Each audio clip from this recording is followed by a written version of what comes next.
திரு வள்ளிநாயகம் அவருடைய கருத்து. இது இப்படி ஒரு மாநாட்டை கூட்டக்கூடிய அதிகாரம் இருக்கிறதா அப்படின்னு ஒரு கேள்வி எழுப்புறாரு. ஒன்று, இப்போ மத்திய தனியார் பல்கலைக்கழகங்கள் அதுக்கும் அழைப்பு கொடுக்குறோம் அப்படிங்கிறதெல்லாம் எப்படி புரிஞ்சுக்க வேண்டியிருக்கு.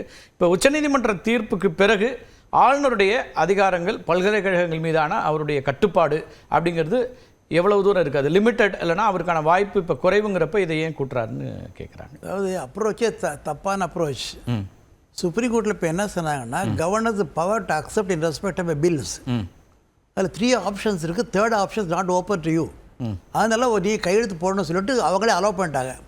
அதுக்கும் மாநாட்டு கன்வீன் பண்ணுற, அதாவது governor is not remove of all powers. ஒன்று. இரண்டாவது, இல்லை அரசியல் இருக்குது, ஏதாவது ஏற்கனவே 4 மாதம் நடந்துருக்குது, 5ஆம் மாதம் நடத்துகிறாரு.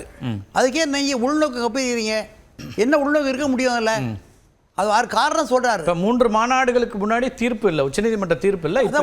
உச்சநீதிமன்றம் ஒன்று வச்சுடுங்க, உச்சநீதிமன்ற தீர்ப்பு வந்து நீ கவர்னர் பவர் இல்லைன்னு சொல்லியிருக்காங்கல்ல. இல்லை.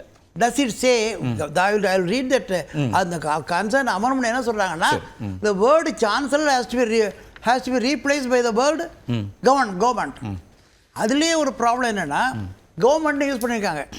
நீங்கள் வெஸ்ட் பெங்கால் ஆக்டை பார்த்தீங்கன்னா கவுன்சில் ஆஃப் மினிஸ்டர்ஸ் போட்டிருக்காங்க. Now when you use the word government under the constitution, do you mean to say government is not part of the government?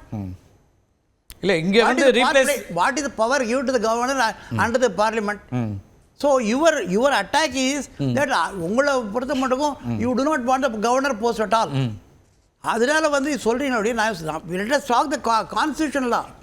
See, நீ அரசியல் காழ்ப்புணர்ச்சியோ இந்த கவர்னருக்கும் இதுக்கு என்ன சண்டை இருக்குது, என்ன இருக்க முடியும்?